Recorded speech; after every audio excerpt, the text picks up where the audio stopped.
Studies show that 43% of all adults suffer adverse health effects from things like stress and anxiety, including weight gain. So before the show, we decided to search for someone to help with their unwanted stress. Amanda happens to be here right now in our audience, and we're about to give her our 5-minute prescription. So, Amanda, come on up here.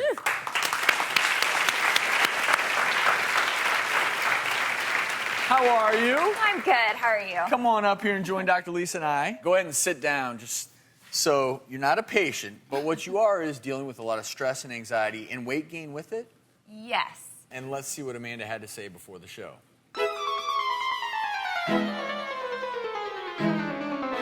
9 months ago, I got married, and we did the entire wedding ourselves. I made my own dress, my own cake, our own invitations. I moved here a month ago with my husband. We don't know a single soul in town. I've moved 6 times in the last 9 months. I'm very close to my family, which is in Oklahoma, and I miss them.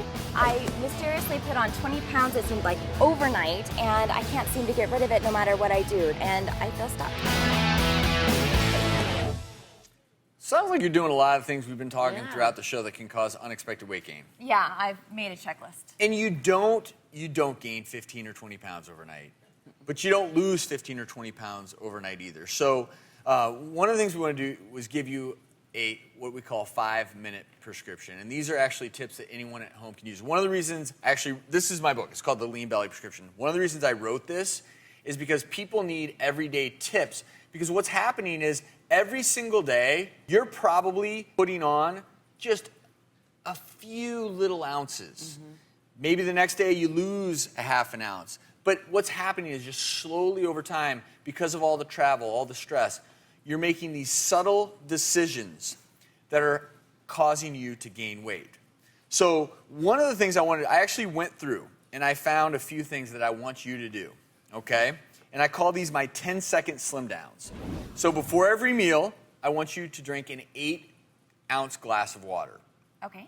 And for anyone at home, studies have actually shown that if you drink water before a meal, you may eat 20% fewer calories. Another big one that I ascribe to, when I travel all the time and I'm stressed out, instead of reaching for an unhealthy snack, go for a handful of dry roasted, unsalted nuts.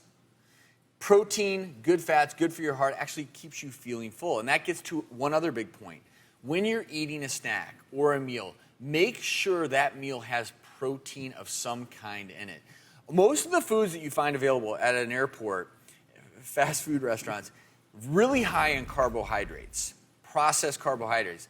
You actually end up feeling more and more hungry after you eat these things. So focus on the protein. Here's another thing I found when I was researching this book. I'm going to give you a statistic. So, people who limit their carbs to 40% of their diet in one study, they actually were happier. So, mentally and emotionally happier if they were paying attention to all the processed carbs that they were eating. And this will also make you happy. People who slash 100 calories a day from their diet saved $175 a year. Woo! And so these are little tips, and they do add up, but you have to be very conscious of these choices you're making as you're traveling because it's a cycle.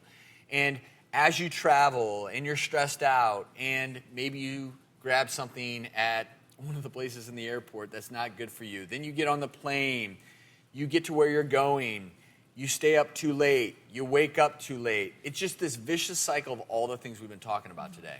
Absolutely. So, with those good tips in mind, we're going to send you backstage today and treat you to a massage so that you can help de-stress and relieve that anxiety. And the massage is by Massage Envy Spa. Woo!